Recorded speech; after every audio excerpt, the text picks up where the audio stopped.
Yeah, back on the SportsMax Zone, the Caribbean's most successful steeplechaser, Jamaica's Aisha Praught-Leer, has called time on her international track and field career.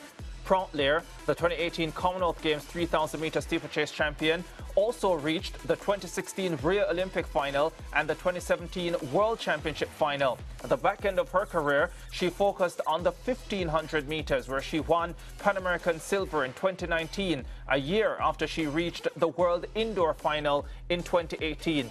She holds 5 Jamaica national records: the 3,000 steeplechase, 5,000 meters, and rarely run 2,000 meters outdoors, plus the indoor 1,500 and 3,000 meter events. In announcing her retirement on Instagram, the two-time Olympian wrote, "One heck of a run. I am proud to say I have retired after a 12-year career as a professional track athlete.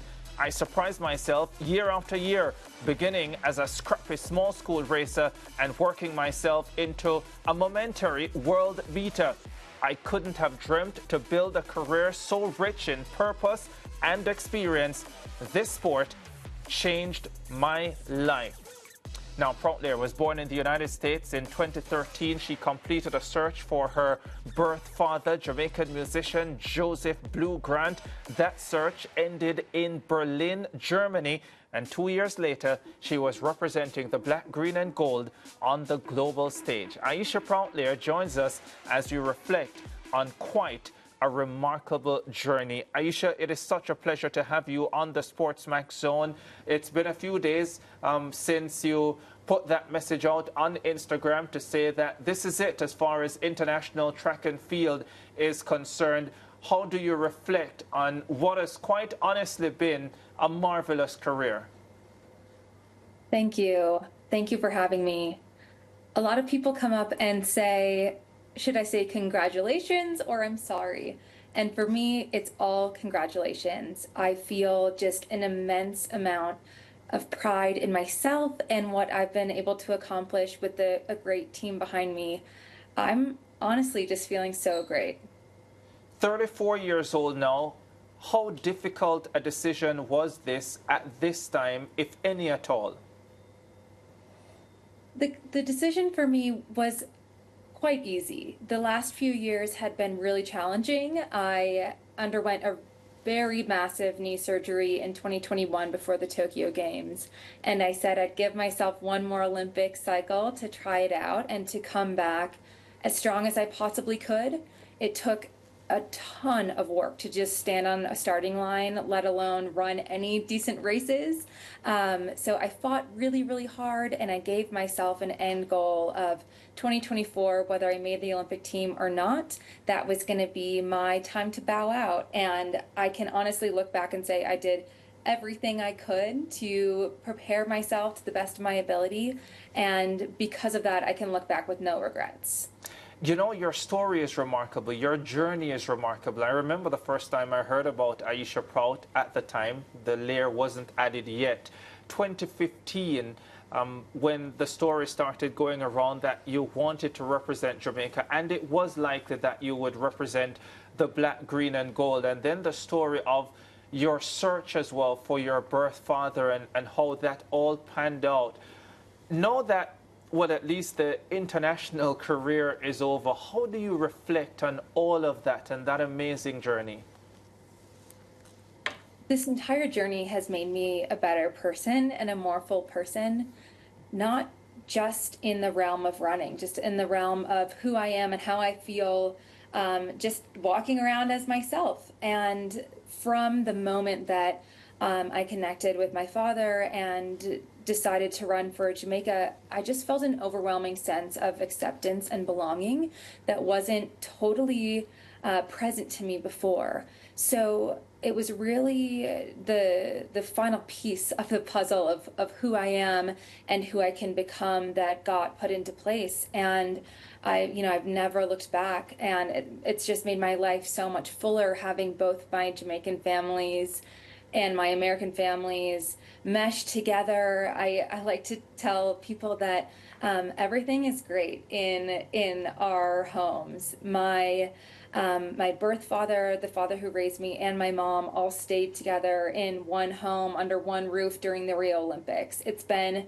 such a unifying and beautiful experience to be welcomed with open arms into my greater family, but also into the Jamaican community. And I hope that, you know, with all of my efforts on the track, that I have been able to give back just a fraction of the happiness and joy that running for Jamaica has brought for me. Yeah, and it's always so good to hear that. One of the things that really stood out for me, whenever you gave interviews, you always stressed the importance of mixing running with resting. And of course, you always focused on the importance of, you know, that psychological aspect of ensuring that you were in a good place mentally. Now that, you know, the physical training and all that tedious aspect of it is done, what type of legacy do you want to leave? You know, what do you want to be remembered by? Because I remember you for that aspect, you know, talking about remember to rest, you can run, but, you know, you have to balance that. What would you like to be remembered for? Thanks for mentioning that. That makes me feel great that it's not just how fast can you run 7 laps around the track, but really two things. I'd like to be remembered for just possibility and broadening the possibility of young girls in Jamaica, that we can run more than just 1 lap around the track. It's okay to pass go, and that success can be found in so many avenues. I think the field eventers in our country showed that hugely in Paris, but that there is a big world of possibility in track and field. And I'm a firm believer that if you can see it, you can be it. And hopefully I showed that throughout my career at the highest level. But the other thing that I want to be remembered for is really my advocacy. The last 5 years, I've been working tirelessly with World Athletics, trying to make a better sporting landscape for our track and field athletes on a global scale, and trying to make sure that we have fair playing fields, that there's more money, that there's more opportunity, and that the sport will be in a better place after I leave it. And I'm talking about advocacy from the grassroots to the top level. I spent some time with some high school athletes a few years ago, and now I'm working at the very highest level of sport in Monaco, and I'm hoping to hit every metric in between, that our sport will be better off when I leave it than when I first entered it. Yeah, that's very, very beautiful. And there's a long list of achievements that goes with your name. I'm not even going to try to list all right now, but I am going to ask you, which is your favorite of all? My favorite achievement is my 2018 Commonwealth Games gold medal in the steeplechase. I wasn't supposed to win that race, and it was a really big boost in morale for our team on the ground in Australia, and also was our country's first distance medal anywhere in the world. So that was a very meaningful day, and something that I still think about all the way in 2024. Wow. Of course, you know, a lot of the viewers and the supporters of you and the sport, Jamaicans by and large, would remember those events as well. They'd love the Olympic medals that you also won for them. Lance, do you want to chime in on anything before? Yeah, no, there's just one quick thing that I wanted to get in from Aisha. Of course, she spoke about that 2018 Commonwealth Games gold medal, which was absolutely marvelous. At the back end of your career, though, Aisha, you stepped away from the steeplechase. Let me put it that way. And I remember when it happened, and I thought to myself, no, don't do it. I want the first Jamaican to go under 9 minutes for the 3,000 steeplechase, but you focused on the 1,500 meters. Was there a specific reason for that? Yeah, 2 reasons. One, the steeplechase is absolutely grueling. I challenge anyone watching this to go to the National Stadium and just try to take 1 water jump, let alone, 7 in a race. It is really, really tough on the body. And as I got older, I remember having consecutive Diamond League meets a week apart and just having a hard time even walking comfortably after a big series of steeplechase races because it really beats up the body.